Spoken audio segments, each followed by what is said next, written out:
So today's Coffee with Coach, we are going to talk about dreaming. Now, if you just tuned out and said, whatever, dreams, oh, I'm going to assert you're in a box. You're in a box. Your damn ego, that son of a motherless goat, has put you in a box. And it has says, no more dreams for you. Nothing for you, right? That's kind of what your ego says to you, is no dreams for you. Now, what I said in this morning's email was, it's kind of understandable why we've held our collective breath, or when it comes to dreaming or hoping for something different or fueling our ambition, which I hope I've helped you stoke all throughout this entire 15 months. I can't believe it's been that long, right? But like, I hope you've allowed yourself to remember what you really want. And I would hope that our brush with mortality, I hate to say it that way, but that's what it was, right? Like our open brush with mortality has reminded all of us that this is it. And I say that to you guys a lot, and I never ever want it to sound negative. I want it to sound motivating, for lack of a better word. I want you to get yourself out of boxes because, damn it, we need you. And we all know this is it. So today I just want to remind you you're still alive. I want to remind you you do still have dreams. It just feels different, and I got that, but that doesn't mean you died inside. And I want to remind you of that. So let's go.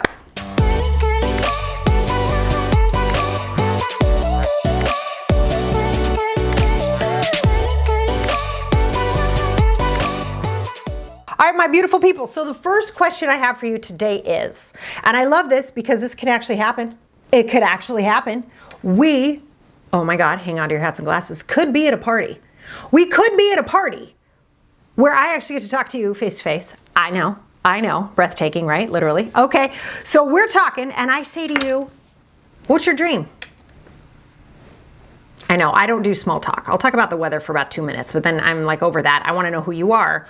What's your dream? What would you tell me? Can you articulate that right now? Because most people can't. And I don't want you to be like most people. So tell me right now, tell me in the comments right now, what's your dream?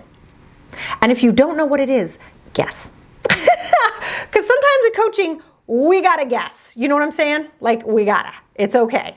But I want you to see what comes out of your own mouth.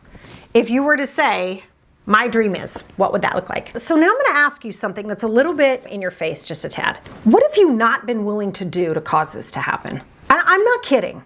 You guys got to start getting real about this. What have you not actually been willing to do to cause this to happen? I'm going to share you guys a little bit. Like, you guys know I'm falling in love with food again, right? Like, oh dear heavens, right? And I've lost my abs. Like, my six-pack's gone. It was pretty when it was there. I liked it a lot. And you know what? I don't care. Do you know what I mean? Not like, oh, I don't care at all. Like, sometimes I'm like, oh, not willing to do it right now. Right? Like, I know what it takes. So Mel Robbins talked about this in her book, Take Control of Your Life. It's only on Audible. So if you haven't listened to that, definitely listen to that. I talked about that last summer, where she said she knows what it takes to get six-pack abs and she's not willing to do it. And I was just saying, just yesterday, I was looking in the mirror and I'm like, oh my gosh. I mean, I can sort of still see them, but I'm like, yeah, nope, totally loving the food more right now. It's one of those, I'm like, I'm super clear, right? Like, I'm not willing right now to do that. In fact, I'm not willing to feel bad about it either. Do you see what I'm saying? Like, I'm so enjoying this and I'm loving all these new foods and we're trying so many different things and I'm still working out really hard. And it's not like I've gained 100 pounds. I totally haven't, but that cut edge is gone. And I'm totally cool with it. You know what I mean? So what I want you guys to look at is, like, right now, I will say right now, if that were a dream of mine, what I haven't been willing to do is XYZ, right? Cutting out the carbs, eating super lean, all those things. Not right now. I probably will again at some point, but not right now. Then looking back for you guys, remember I've said to you, there are just some things that you have to do when no one else is looking in order to have the life that you want. And nobody knows about it but you. Nobody knows about it but you. So this can look like a bunch of different things. You might be saying, for those of you that are still in corporate, right? You might still have your corporate day job and you really want out, and you know, looking up other companies, making phone calls, brushing up your resume and asking people you know for direct contacts, that's actually what you need to be doing and you're not doing it. For those of you like me, you say you want to take on your health and you know what that means, right? I talk about this all the time. This is not rocket science. You need to eat less, exercise more, or eat healthier and exercise more, right? If shrinking is not the goal. Are you doing it? Let's say you want to understand your relationship to money and you're thinking about last week's Coffee with Coach. By the way, I've never had so many DMs in my life on a Coffee with Coach. We nailed something there, right? Like talking about money and our relationship to money and how great women are with money and these BS stories we've been told. You guys were amazing about that. So let's say you've decided to take that on, and you know that means you need to call a financial planner. You need to handle any debt that you might have in the way that we talked about it last week.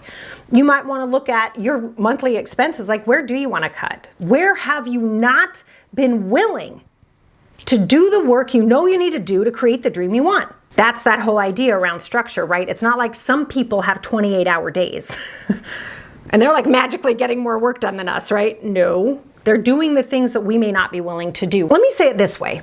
If there's ever been anything you want to do, any dream you have, chances are somebody else has done it.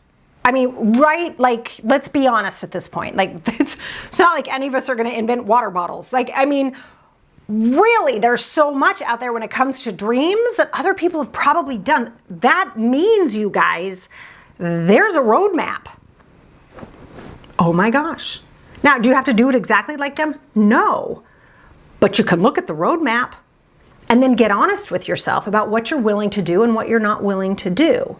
And around time, oh my gosh, I get that one. Right now, joy of eating, I got that one. There are times we get to make that call, but then we can't complain, right? There's the 100% ownership of our decisions, right? So I can't go around going, oh my gosh, I just want a six pack. I don't right now. That would be a lie. How do we know it's a lie? Watch my actions. If you're gonna tell me you want out of your job and you don't take the actions you need to take, I'm gonna tell you you don't really want out. If you're gonna tell me you wanna make more money, but you're not willing to do what it takes to make more money, I'm gonna tell you you don't really wanna make more money.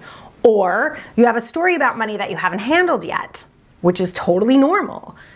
But do you guys see how everything's fixable here? Fixable or maneuverable, or you can alter the course and there's always a pivot. Can you guys see that? The skies, it's all open. There's no limit here. There really isn't. I mean, there's the limits of our own stories, or maybe the stories we inherited from our parents.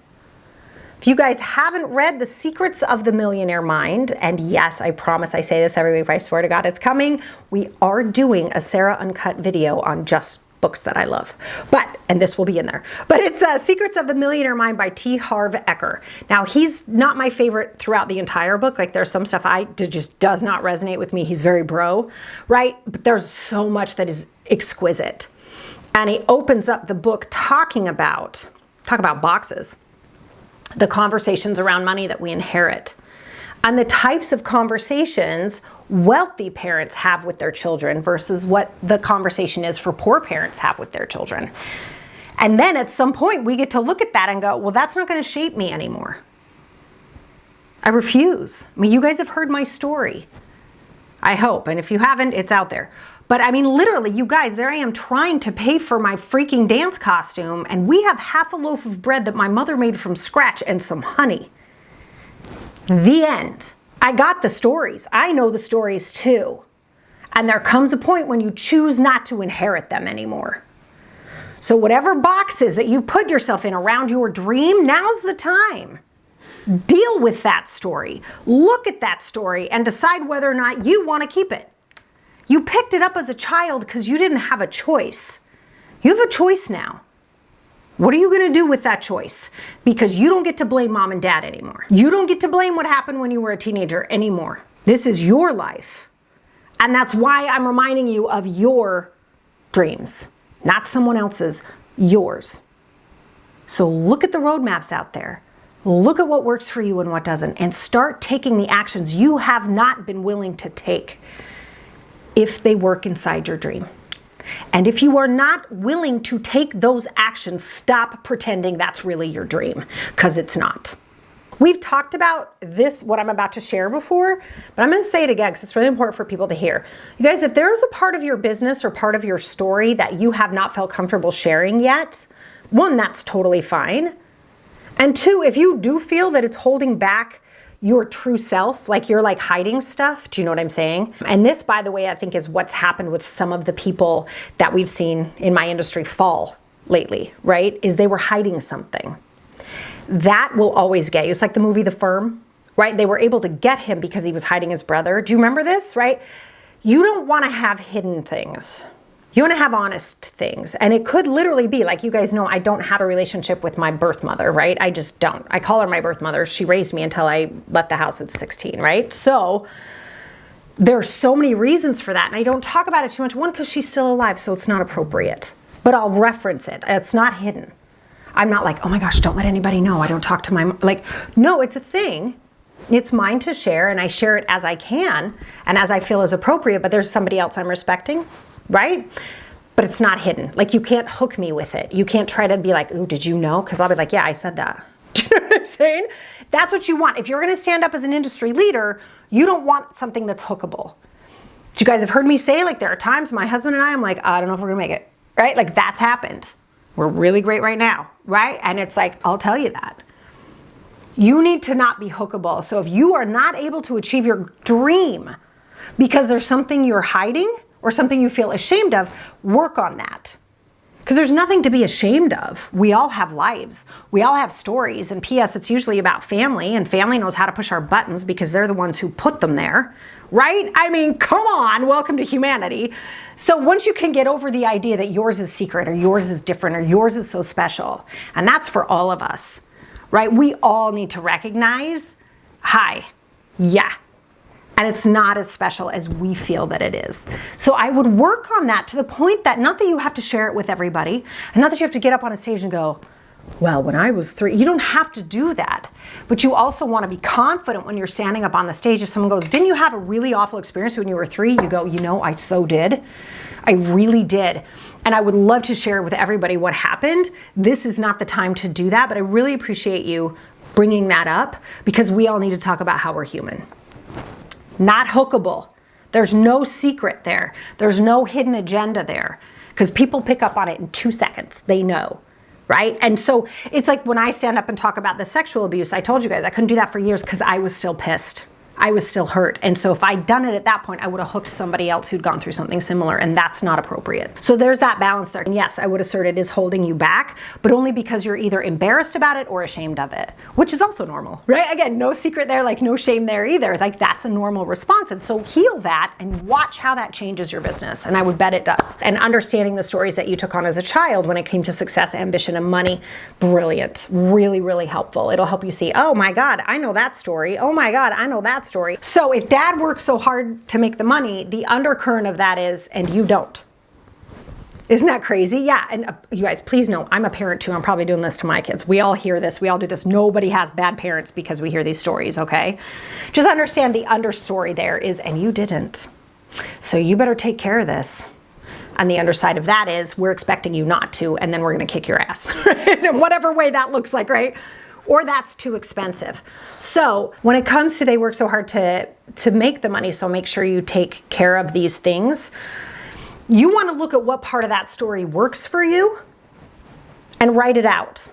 And I'll give you another prompt in just a sec to write that out. Okay? So you want to look at that and see what you can do to rewrite it. I'm so grateful for all these beautiful things. It is such a joy to take really good care of them. And whenever anybody implies that I wouldn't, I'm so proud to know that I can now. You see what I mean? Just rewriting it that way. Now, that's too expensive. I love this. That is a poor person's mentality. And that's not to say we should all go buy everything we can't afford. No, no. That definitive, right, statement, that's too expensive. That's a cutoff. Right? And we talk about this, like I'll say to you guys, if you say a statement, your brain stops thinking. So add the word yet to the end, right? Like I can't do that yet.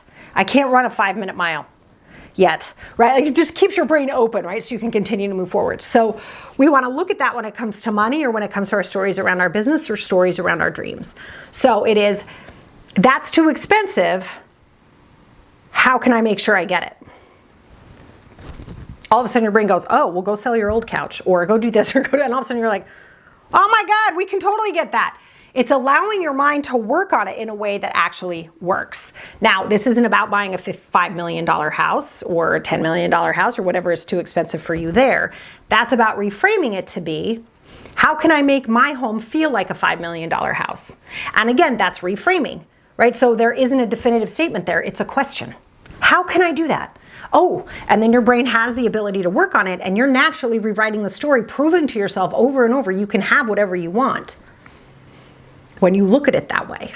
The poor mindset is definitive. The wealthy mindset is open. So a lot of times, if you guys have worked with me one-on-one, I scream at you, never say the word but. Change that to and. I want that, but. No. I want that, and I don't know how I can afford it yet.